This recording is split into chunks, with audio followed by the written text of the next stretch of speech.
बिस्मिल्लाहिर्रहमानिर्रहीम। अस्सलाम वालेकुम दोस्तों, उम्मीद करता हूँ आप बिल्कुल ठीक ठाक होंगे। दोस्तों आज है 16 मई सन 2021 और दिन है इतवार का। ओमान सुप्रीम कोर्ट की तरफ से कुछ फ़ैसले आए हैं मज़ीद, यानी ख़ासकर जो आए हैं शादी वगैरह की जो तकरीबात मुनक़द की जाती हैं इसके हवाले से, और इसके बाद में जो जनाजा की गैदरिंग है इसके हवाले से।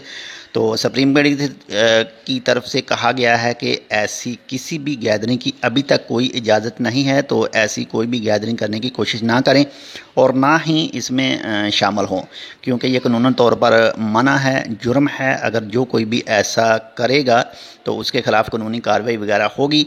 तो आप भी परहेज़ करें, ऐसी किसी भी गैदरिंग में ना ही शामिल हों और ना ही किसी को करने की इजाज़त दें। अगर कोई करता है, कोई जाता है, कोई ऐसी चीज़ करता है तो उसे भी मना करें। ये तो हो गई शादी वगैरह की तकरीबात और जो जनाजा वगैरह के लिए है। इसके अलावा भी जो गैदरिंग है वो अलाउड नहीं है। आप अपना बहुत ज़्यादा ख्याल रखिएगा। जितने भी रूल हैं ओमान सुप्रीम कोर्ट के उन्हें ज़रूर फॉलो कीजिएगा, ताकि आप भी सेफ़ रहें और आपके साथ रहने वाले दूसरे भी। तो इंशाल्लाह मिलते हैं आपसे अब से कुछ देर बाद जो ओमान के न्यू केसेस हैं उनके हवाले से। तब तक आप अपना बहुत ज़्यादा ख्याल रखिएगा। मिलते हैं दूसरी अपडेट के साथ, तब तक के लिए अल्लाह हाफ़िज़।